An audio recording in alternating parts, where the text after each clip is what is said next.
bro, morning remap na mo.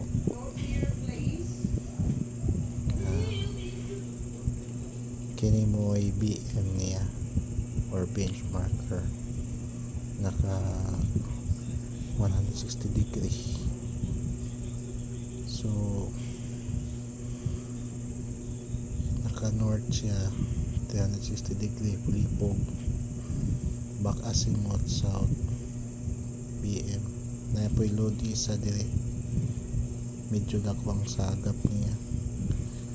Gikan dire 270 degree west, old pulipog or lubi.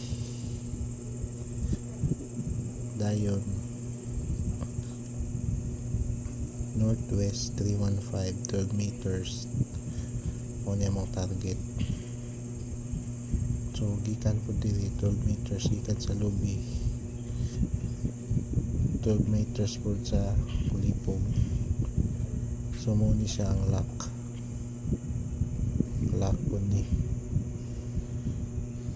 So gikan sa pulipog 145 degree, another lubi. Gikan 145 degree gikan sa north, ditso ta 325 degree lubi pulipog. Tapos gikan diri sa 55 degree 235 degree mo siyang stone na yung marker. Same sukat yapon 12 meters or 12.5 meters. Dayon gikan sa stone marker 35 degree 12 meters po padung sa 145 degree. Maigo gyapon ang boundary sa load sa giveaways. Dayon gikan sa 2 to 5 gikuha na po nako ang 45 degree 33 meters 45 degree lubi gyapon. Gikan sa lubi going left side ta padung west, na dire ang dako kayo nga load 4 meters 4 meter. Same sukat yapon sila ani, same sukat same yapon sukat. Is ang pulipo, ang lubi west pod ang iyang back azimuth. Gikan sa center line load south siya, lubi gyapon pa north. Dayon diri na isa diri or isa sila ka bunkeran. So 45 degree imperial site mo ni siya, imperial site tako kayo nakalak o lubi, lakong lubi, nakalak sa north, nakalak sa east, west, south. Tunga yun na item dili po lock po siya, nakalak sa east, nakalak sa west, nakalak sa north, nakalak sa south.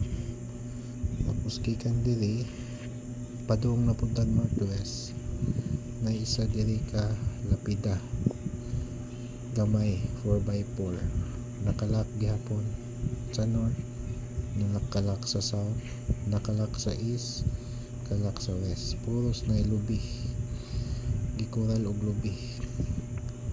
Perfect compass direction yun siya, north, south, east, west, north, south, east, west, north, south, east, west. Pero ang target kanilang sa gamay muna yung giveaways.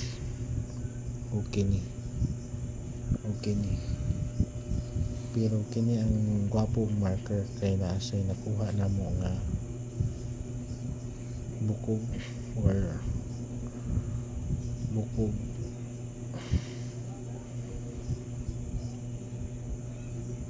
nga karaang santol na dili, pero dili na lang nato i-drawing karaang santol dili karaang lubi ni, karaang lubi gyapon ni.